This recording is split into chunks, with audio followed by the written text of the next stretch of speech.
مسلمانوں کے لیے اللہ عز و جل کی طرف سے دو عیدیں دی گئی ہیں، ایک رمضان المبارکہ کے روزے مکمل ہونے کے بعد اور دوسرے ذی الحجہ کی 10ویں کو عشرہ ذی الحجہ جس کو ہم عید الاضحیٰ کہتے ہیں اور اردو میں بقرہ عید، عید قربان کے نام سے جانتے ہیں۔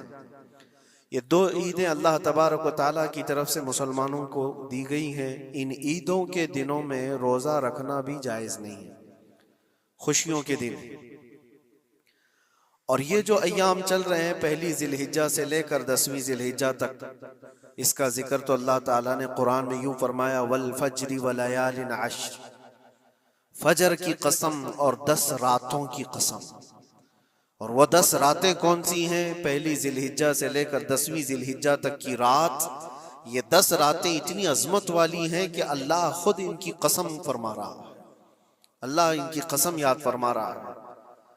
اور ان ایام میں جو اعمال کیے جاتے ہیں اللہ کی بارگاہ میں مقبول ہوتے ہیں۔ یہ حرمت والے مہینوں میں سے ایک مہینہ ہے۔ زمانے جاہلیت میں بھی ان مہینوں میں جنگ و جدال نہیں کیا جاتا تھا۔ کوئی بھی جنگ چل بھی رہی ہو تو یہ مہینے آتے تو جنگ روک دی جاتی تھی، کیونکہ یہ حرمت والے مہینے ہیں۔ تو ذی الحجہ کے مہینے میں ہم اور آپ ابھی اپنی زندگی کی سانسیں لے رہے ہیں، لیکن قربانی کے متعلق جیسے کہ لوگوں کے دل و دماغ میں ایک کانسیپٹ اور پھر پھیلایا ہوا ایک کانسیپٹ اور اسلامی کانسیپٹ، تینوں میں کیا چیزوں کا فرق ہے؟ اسلام کون سی قربانی چاہتا ہے؟ لوگوں نے کیا پروپیگنڈا پھیلایا ہے؟ اور عوام کے ذہن میں کیا بیٹھا ہوا ہے؟ تینوں کو ہم تھوڑا سرسری نظر سے دیکھتے ہیں۔ سب سے پہلی چیز تو یہ ہے، اسلام جس قربانی کی بات کر رہا ہے، قرآن میں اللہ فرماتا ہے لَن يَنَالَ اللَّهَ لُحُومُهَا وَلَا دِمَاؤُهَا، نہ تمہارا گوشت نہ تمہارا بہایا ہوا خون اللہ تک پہنچتا ہے، وَلَكِنْ يَنَالُهُ التَّقْوَى مِنْكُمْ، بلکہ اس کے پیچھے جو تمہارا تقوی ہے وہ اللہ تک پہنچتا ہے۔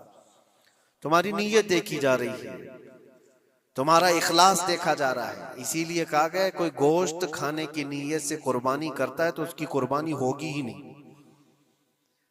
گوشت کی نیت سے اگر کسی نے قربانی کیا اس کی قربانی نہیں، یا پھر اگر ذبح کرنے کے بعد بیچنے